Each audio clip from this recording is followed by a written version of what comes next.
Trending news पर आप सभी का एक बार फिर से स्वागत है। पबजी पे आखिरकार प्रतिबंध लग ही गया। आखिरकार ऐसा क्या है पबजी में जिससे सरकार को उस पर प्रतिबंध लगाना पड़ गया। पबजी ही नहीं और 118 ऐसी मोबाइल ऐप है जिनको भी इस प्रतिबंध की सूची में शामिल किया गया है।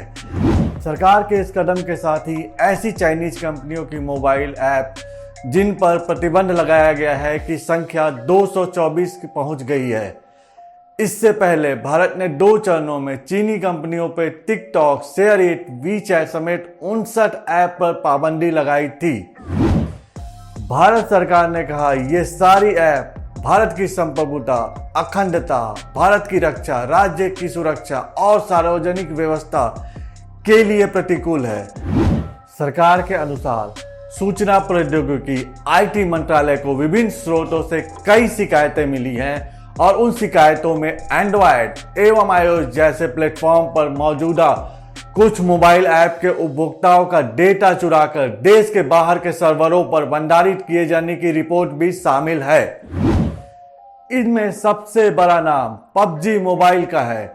इस गेम के लाइट वर्जन को भी भारत में ब्लॉक कर दिया गया है।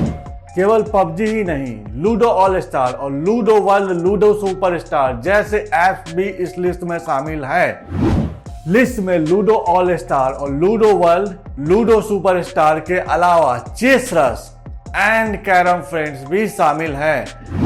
बैन किए गए ज्यादातर ऐप्स में चाइनीज कंपनी के एपस, टेंसेंट और बाइडू के ऐप्स हैं। हालांकि सरकार इसके लिए कारण यूजर डेटा से छेड़छाड़ बता रही है, लेकिन जैसा कि हम जानते हैं ये प्रतिबंध उस समय आया है जब भारत चीन सीमा विवाद चल रहा है।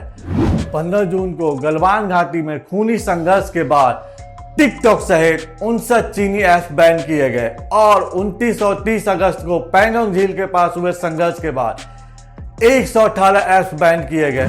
29-30 अगस्त को हुए संघर्ष की ये सारी पहाड़ियां चुशुल के इलाके में बेहद रणनीतिक महत्व की है और भारतीय सैनिकों के कब्जे में आने से पैंगोंग झील के दक्षिणी किनारे पर भारत का पलड़ा बहुत भारी हो गया है।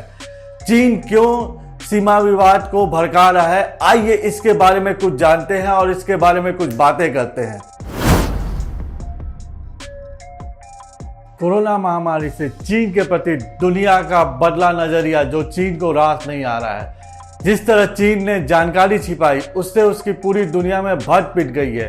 चीन ने WHO के साथ अप्रत्यक्ष रूप से मिलकर ये जानकारियां छिपाई है और इसके कारण कोरोना महामारी का प्रसार और प्रचार पूरे विश्व की तरफ हुआ है। भारत की तरफ से POK और गिलगित बल्तिस्तान में कार्रवाई का डर, जो कि चीन की पाकिस्तान इकोनॉमिक कॉरिडोर के लिए रणनीतिक रूप से काफी अहम है, यह भी एक सबसे बड़ा कारण है। हांगकांग और उइगर मुसलमान के मानव अधिकार मुद्दे पर पूरी दुनिया में चीन का घिरना। हांगकांग में जो नेशनल सिक्योरिटी लॉ को स्थापित किया है चीन ने, उससे पूरी दुनिया में मानव अधिकार मुद्दे पर चीन घिरता नजर आ रहा है और घिरता नजर आ रहा है उइगर मुसलमानों के मानव अधिकार के मुद्दे पर भी। इस मुद्दे को यूनाइटेड नेशन ऑर्गेनाइजेशन में भी उठाया जा चुका है। अंतर्राष्ट्रीय मीडिया में अपुष्ट सूत्रों के हवाले से खबर है कि चीन इस वक्त 1962 जैसे खाद्यान्न संकट से गुजर रहा है, टिड्डियों के हमले और बाढ़ के विभीषिका के कारण। चीन की कूटनीति, जिसको डेप्थ ट्रैप डिप्लोमेसी कहा जाता है, वह उसका इस्तेमाल करता है उन सब देशों पर जो आर्थिक रूप से कमजोर है। चीन उनको भारी कर्जा देता है और उनको उस कर्जे के जाल में फंसा लेता है, जिससे वो देश कभी बाहर ना निकल सके और फिर चीन उनके संसाधनों का मनमानी ढंग से इस्तेमाल कर सकता है। इस बात से भी दुनिया के बहुत सारे देशों में रोष का माहौल है। भारत सरकार इस वक्त व्यापार में घाटा देकर चीन को साफ संदेश दे रही है कि भारत शांतिपूर्ण ढंग से बातचीत को तैयार है, लेकिन अपने देश के हितों के रक्षा के समझौता किए बिना।